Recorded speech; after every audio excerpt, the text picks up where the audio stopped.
varios estudiantes presentes, entonces podemos dar vía libre para aquellos estudiantes que deseen exponer el tema, lógicamente que están en condición.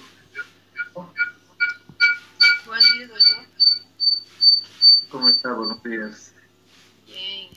¿Usted tiene preparado tema? Sí. Muy bien. Se ve que se ha dedicado bastante al tema, ¿no? ¿Pueden apreciar acá, perdón, pueden apreciar acá la pizarra? Ah, no, aunque Sí. no está presente lo del ¿no? Las ilustraciones del tema de Mostasia. Bien, ¿puede comenzar usted a estimar su exposición? Yeah. Vamos falar, dia de hoje, sobre o capítulo 37, hemostásia e coagulação sanguínea. Sabemos que é o tema de hemostásia, que significa? Significa uma prevenção para que não haja uma perda de sangue. E esta hemostase, ela pode se desenvolver por vários tipos de mecanismos. Dentre eles, nós temos aí o espasmo vascular. Segundo, a formação de tampão plaquetário. Terceiro, formação de coágulo sanguíneo. E quarto, através da formação de tecido fibroso ali em o local do coágulo. Vamos falar um pouquinho sobre cada um deles. Sobre o espasmo vascular. Quando, porventura, temos uma pessoa que tem algum tipo de traumatismo, ou seja, vai ter uma lesão de um vaso sanguíneo, onde pode ter uma perda de sangue. Daí, o próprio vaso lesionado, ele vai a ser uma vasoconstrição. Ele vai a ser uma vasoconstrição para que não haja uma perda de sangue excessiva e para que não haja uma maior complicação do quadro daquele paciente. Nessa questão do espasmo vascular, nós temos aí alguns fatores. Por exemplo, um espasmo miógeno local, onde este vaso lesionado ele vai ter uma vasoconstrição, como foi dito, para que não haja uma maior perda de sangue. Nós temos também a presença ali de fatores autacoides locais. Principalmente, um dos fatores assim bem citados é a questão assim da endotelina, que é um potente assim vasoconstritor, principalmente aí na questão do músculo liso. E nós temos também a questão dos reflexos nerviosos. Quando, porventura, assim, temos um corte, aí, através do dolor, ou seja, este corte vai atingir as fibras sensoriais, nerviosas, e através daí também nós temos um tipo de uma vasoconstrição, temos para que diminua essa perda de sangue. E daí, iremos falar um pouquinho sobre a formação do tampão plaquetário. É muito importante também, quando falamos sobre a formação de tampão plaquetário, que possamos entender um pouquinho sobre as plaquetas, uma vez que muitos de nós já estudamos um pouco sobre elas. Essas plaquetas, elas são muito importantes na questão da coagulação, porque as plaquetas, os valores normais em sangue é de 150 mil a 300 mil. E essas plaquetas, elas são pequenitas, medem aí de 1 a 4 micras de diâmetro. Essas plaquetas, elas são formadas nas células, nas células hematopoéticas pluripotenciais, onde vai se diferenciar para as células formadoras de colônias de megacariocitos. Só lembrando que esses megacariocitos, quando se fragmentam, que são chamados aí de plaquetas. E essas plaquetas também são chamadas de trombocitos. Então, assim, como que acontece a formação da plaqueta? Geralmente, quando há um trauma, em um vaso sanguíneo, esse trauma, geralmente, ele pode ter assim, o contato do endotélio dessas plaquetas com colágeno que está subendotelial. Este colágeno que está subendotelial em contato ali com a plaqueta vai ativar o fator 12. E com isso também sabemos que vai, como que se diz? De certa forma, vai ter um tampão plaquetário, pero esse tampão plaquetário, ele vai ser assim de forma inestável. Ele vai ser assim de forma inestável. E nós temos aí a presença aí, nós temos aí o von, como fala? Von Willebrand também, que vai estar ajudando nessa interação. E quando nós temos... dando continuidade. A questão, assim, das plaquetas também, é que me olvidei de dizer, as plaquetas são muito importantes porque elas têm também muita substância. Por exemplo, as plaquetas, elas têm o tromboxano A2, elas têm ATP, elas têm o ADP, elas têm também, elas não têm núcleo, que são diferentes, né, de outras, elas não são consideradas essa célula, elas têm... E elas são, como disse, elas são muito importantes assim nesse processo de coagulação. Passamos assim para o terceiro, que é aí a formação do coágulo sanguíneo. Nessa formação do coágulo sanguíneo, nós temos um mecanismo para que haja assim uma boa formação do coágulo sanguíneo. Nós temos aí fatores de coagulação, que são os procoagulantes, e nós temos também os anticoagulantes. Por isso, nós temos o desenvolvimento de duas vias. Vou falar primeiro sobre os fatores procoagulantes.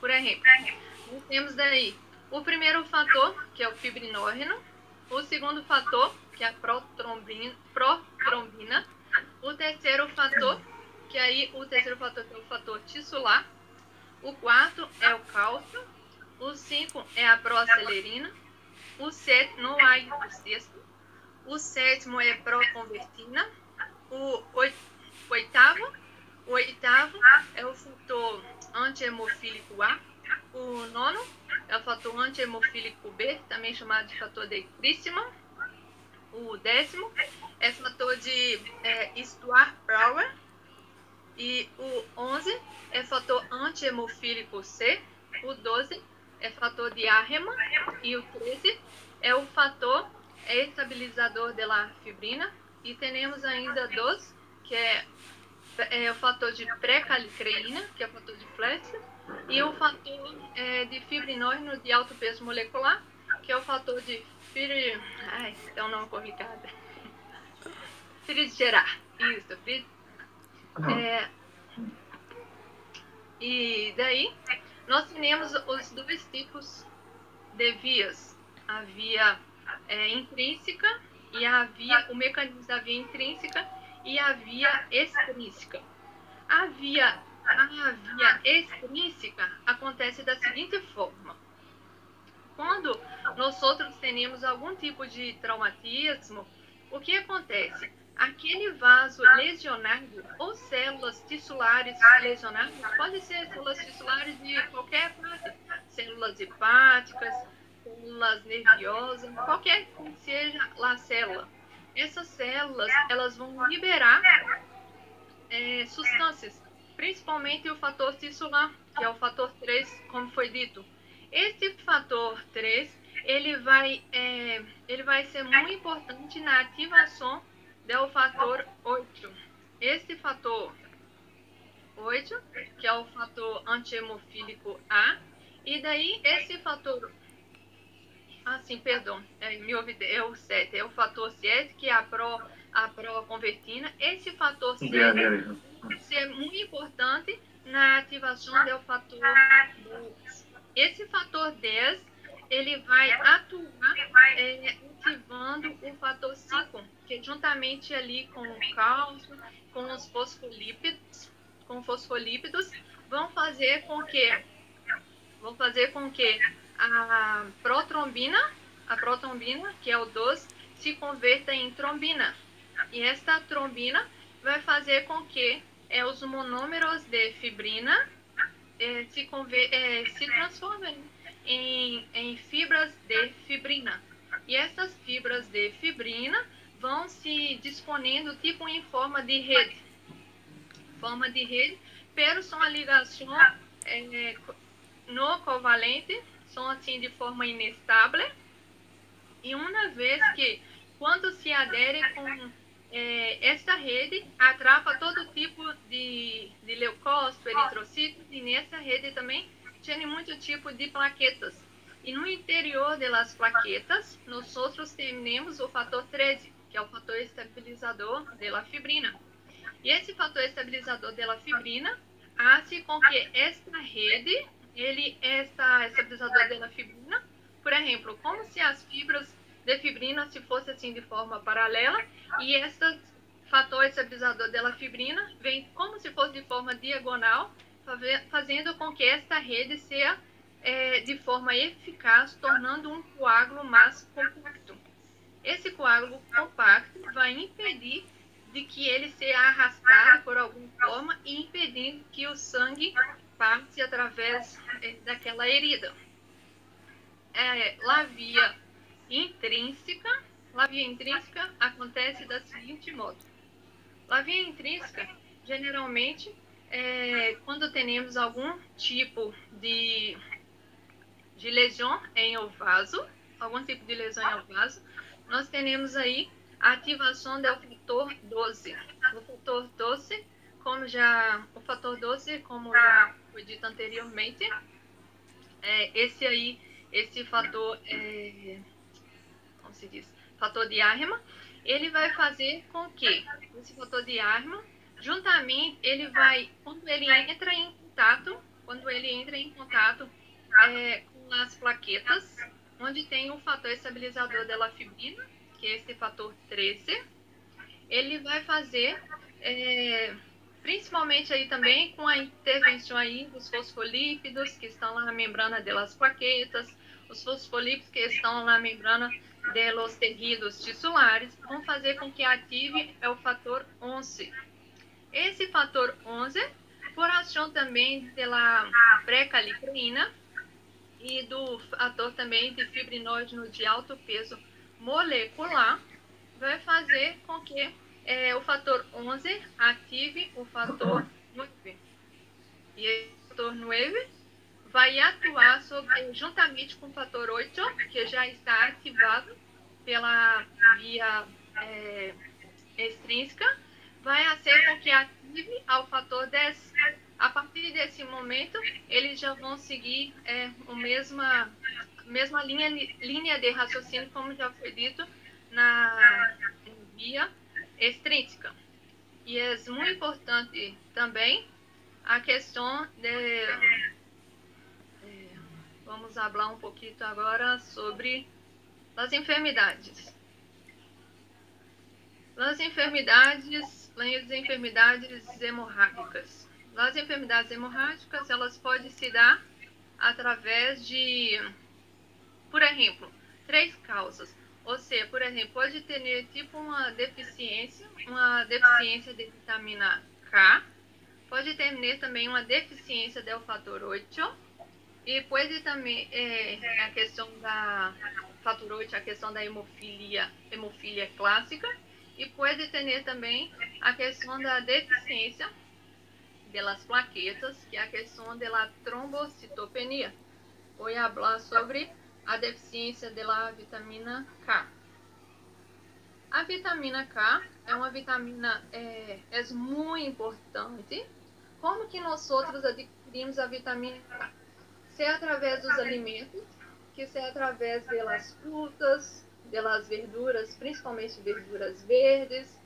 E essa vitamina K, como foi dita, né, na aula, você, por exemplo, o tipo de alimento, nozes, papa, uva passas, esses tipos de alimentos. E essa vitamina K, ela é lipossolúvel, ou seja, ela vai precisar da bilis para que a bilis emulsifique, para que ela seja absorvida.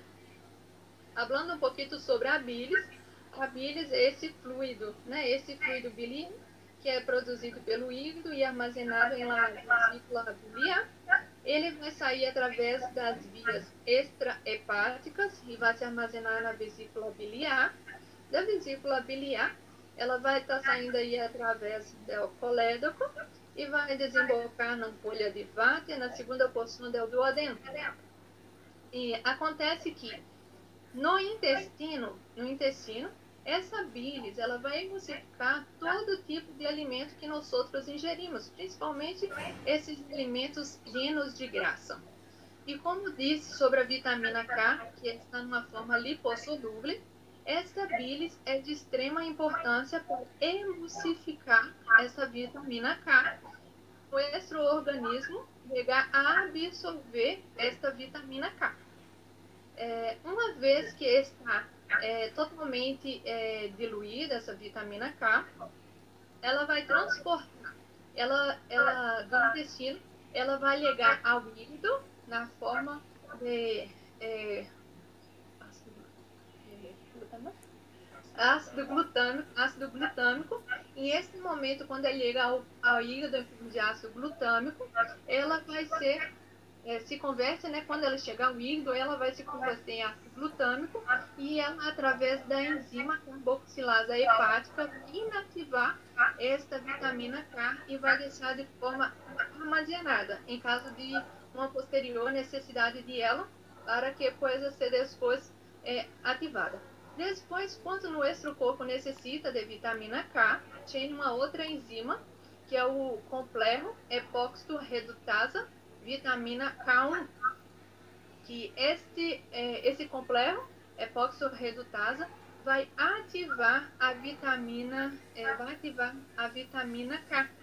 Ativando a vitamina K, ela vai estar sintetizando principalmente 4 fatores procoagulantes. É o fator 2, o fator 7, o fator 9 e o fator 10, que é muito importante na questão da formação de coágulos. E acontece que quando as pessoas têm algum tipo de enfermidade, algum acometimento do hígado, por exemplo, hepatites, tem alguma hepatites, atrofia amarilla aguda, ou tem alguma hepatopatia, acontece que esta vitamina K ela não será ativada, portanto não terá a síntese desses fatores de coagulação. E daí essas pessoas elas terão que lógico que elas vão passar pelo médico, o médico vai estar prescrevendo aí essa questão aí da vitamina K. É muito importante, principalmente hoje em dia os recém-nascidos, assim quando nascem os recém-nascidos, dentro mesmo do hospital, eles já têm a administração da vitamina K, que é o Canaquion, para que pueda prevenir contra algum tipo de hemorragia. E ahorita vou falar sobre a hemofilia. Quando estiver bem, o senhor fala, tá, doutor? Ya, está bien. La hemofilia. Sim. A hemofilia é um tipo de enfermidade autóica recessiva ligada ao cromossoma X. Significa que a madre porta um tipo, porta este cromossoma X que está danado, ou seja, porta esse tipo de cromossoma X que vai estar propiciando o tipo de enfermidade, ou seja, a deficiência do fator 8. Fator 8, que é o fator antihemofílico A. Então, quando as pessoas têm essa deficiência desse fator 8, é a questão considera essa hemofilia clássica. Só lembrando que, como as mulheres têm o cromossomo XX e os homens o cromossomo, né,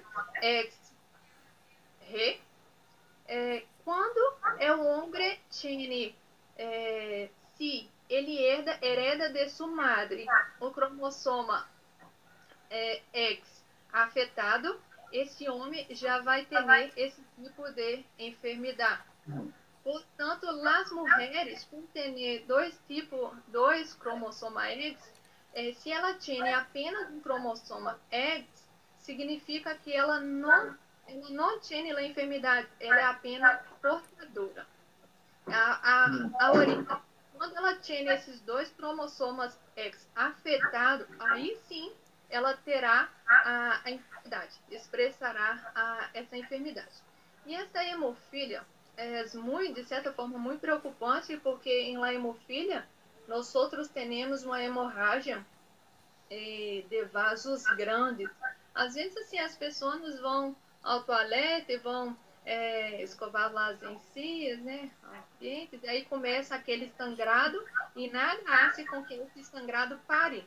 E daí as pessoas vão ao médico e por isso a importância de nós outros sabermos a origem de cada tipo de enfermidade. Por exemplo, nesta caso que é hemofília, é deficiência do fator 8. E só lembrando que esse fator 8 é muito caro. Segundo o de mesmo disse que em Estados Unidos, como eles têm um poder aquisitivo melhor, as pessoas que padecem dessa enfermidade têm esse fator 8, têm acesso a esse fator 8 de certa forma gratuita, pelo acá em outros países, né, como o Brasil e outros países mais, as pessoas têm que desembolsar bastante plata, porque é muito caro. E essas pessoas também, generalmente, elas vão precisar também de transfusão sanguínea. E vamos falar ahorita sobre a trombocitopenia. A trombocitopenia, ela também é chamada, quando a diminuição das plaquetas de nosso corpo, ela está barra. Por exemplo, se os valores normais é de 150.000 hasta 300.000, quando a barra, por a barra desse valor de 150.000, tem a diminuição, já temos uma trombocitopenia. E só lembrando que essa trombocitopenia, ela pode ser, generalmente assim, quando não se tem causa conhecida, a trombocitopenia idiopática, não se tem causa conhecida. Pero em Guyton também cita que tem a trombocitopenia, ela pode se dar também através de algumas enfermidades autoimunes, por exemplo, como o lúpus eritematoso, e que daí o próprio corpo vai generar anticorpos que vai lá na medula óssea e vai atacar as plaquetas. Com isso, nós temos a redução destas plaquetas. Nas pessoas que têm trombocitopenia, geralmente, elas terão, por exemplo, algumas características em la pele, por exemplo, os pequenos sangrados em la pele, que se dá de forma pontiforme, como foi mostrado em la diapositiva. As pessoas ficam com o corpo todo manchadito, púrpura, né? Púrpura trombocitopênica. E essa trombocitopenia é muito assim, de certa forma, para que nós outros tengamos, como se diz, nós temos que aprofundizar sobre todo tipo de enfermidade, para que nós outros, como estudantes, como futuros médicos, possamos ter um diagnóstico certeiro.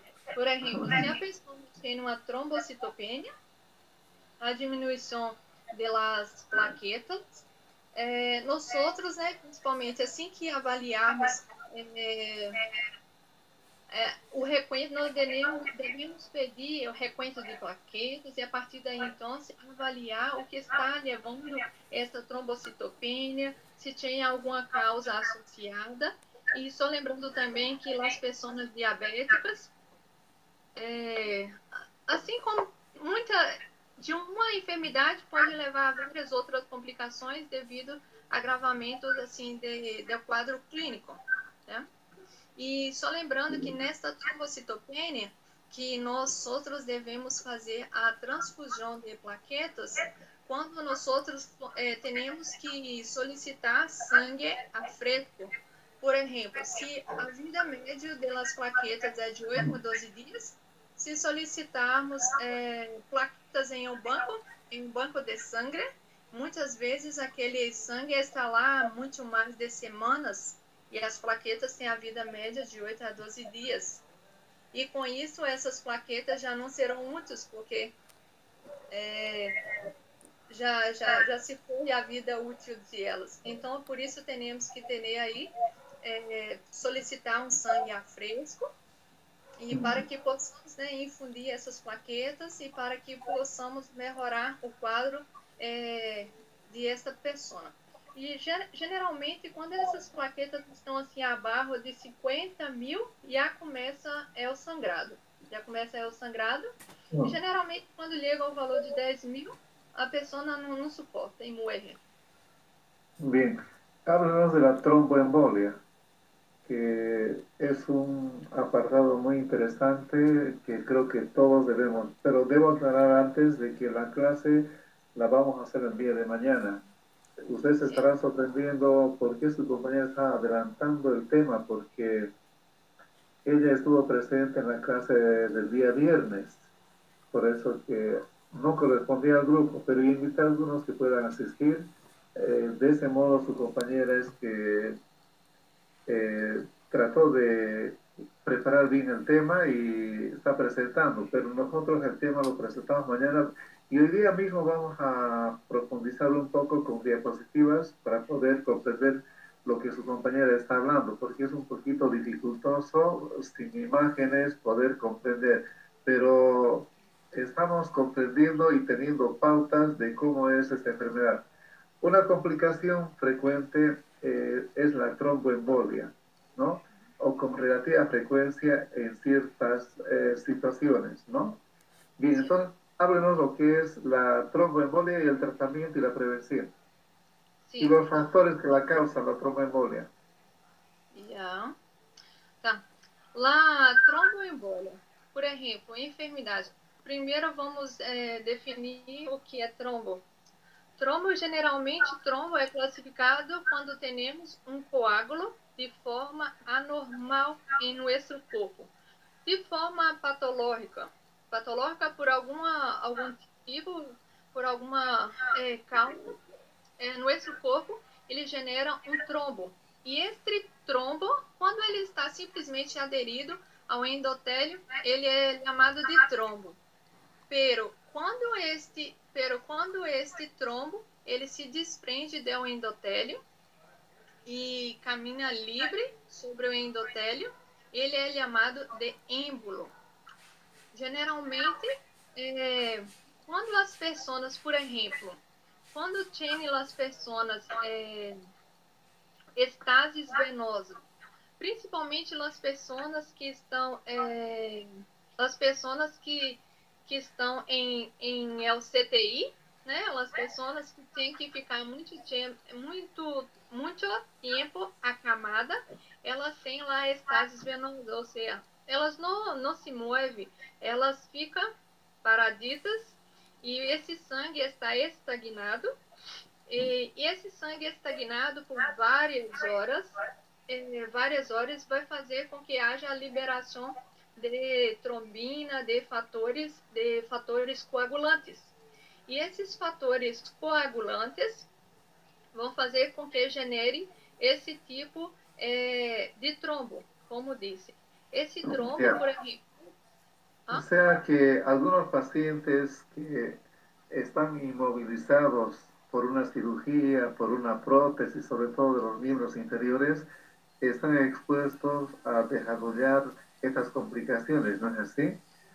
Sim, claro. As pessoas que são, por exemplo, pessoas idosas que têm fratura coxal, ou seja da bacia, do quadril, elas devem ficar de forma imóvel para que ela não, para que nós outros para que tenha uma profilaxia de um trombo, nós devemos prescrever, né, anticoagulantes. Esses anticoagulantes, a base assim de heparina. E as heparinas, né, podem ter de dois tipos, de heparina não fracionada, heparina de barro molecular.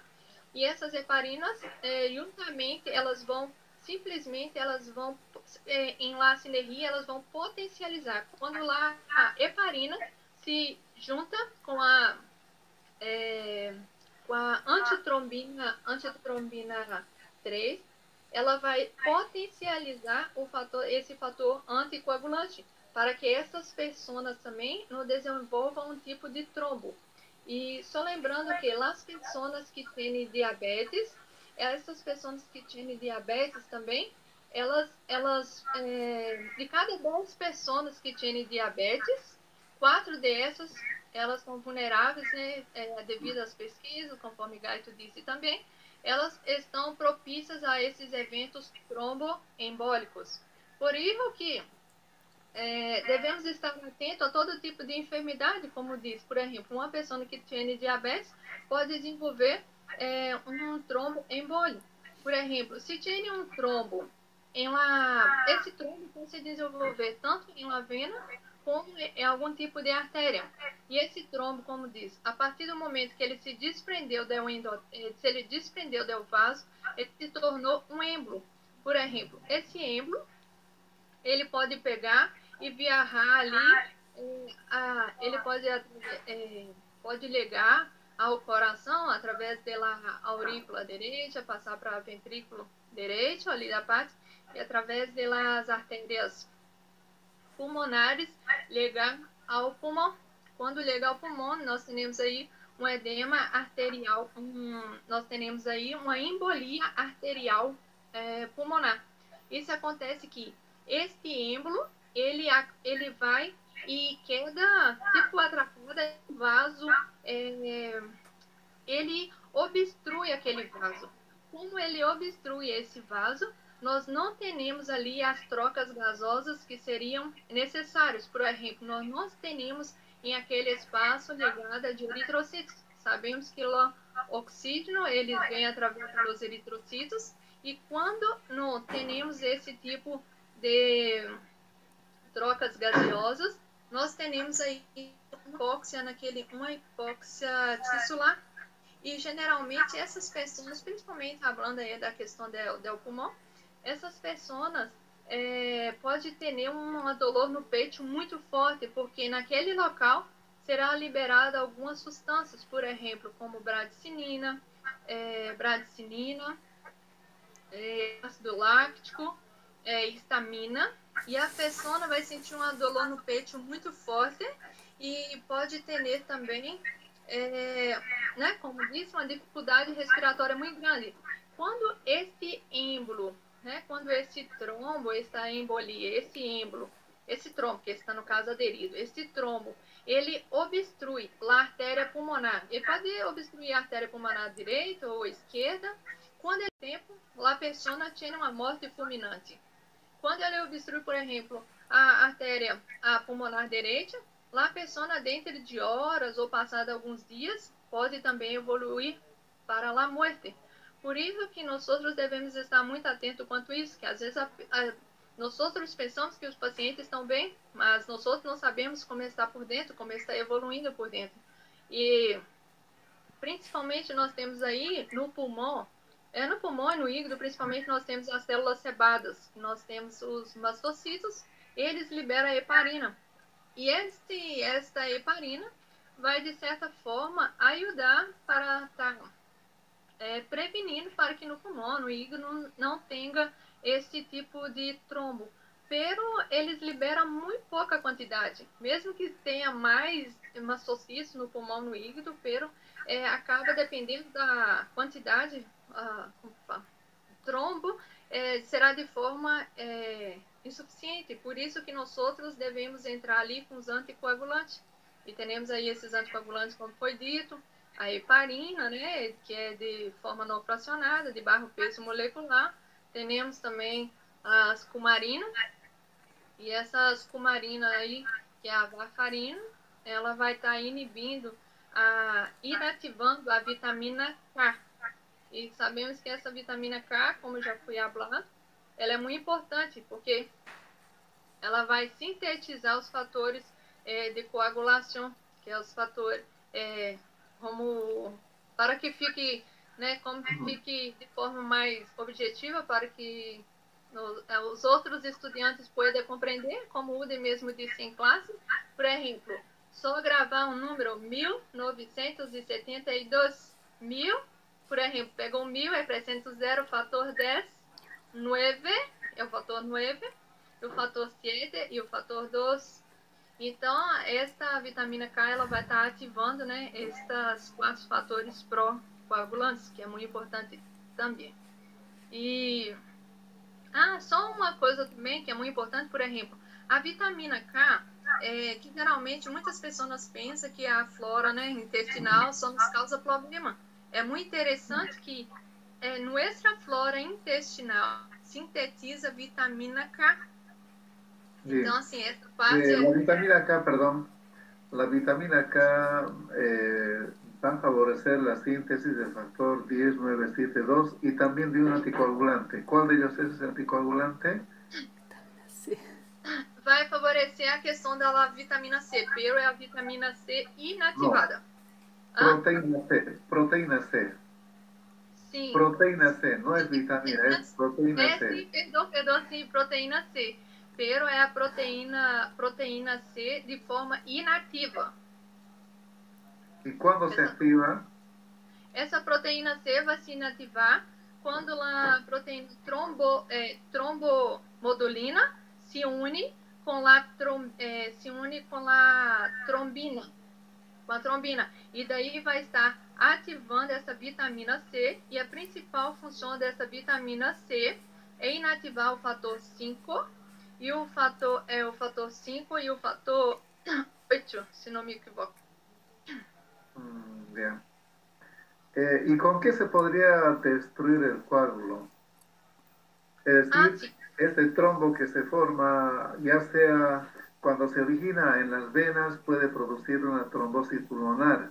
Y cuando se origina en las arterias, puede provocar una trombosis en varios tejidos, ¿no? Puede ser en el corazón, puede ser en el cerebro, puede ser en el riñón, etcétera, ¿no? Que este émbolo puede viajar a través, o este coágulo puede formarse en cualquier segmento de las arterias, ¿no? Sí. Y cuando se forma este trombo, ¿cómo se puede disolver? Sí.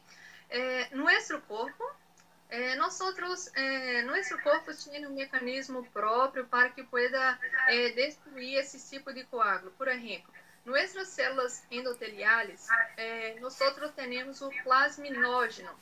Esse plasminógeno, ele está de forma inativa em um êmbolo. Por exemplo, tem um êmbolo, ali, aquele êmbolo, aí nós temos aí o plasminógeno, ele está de forma inativa.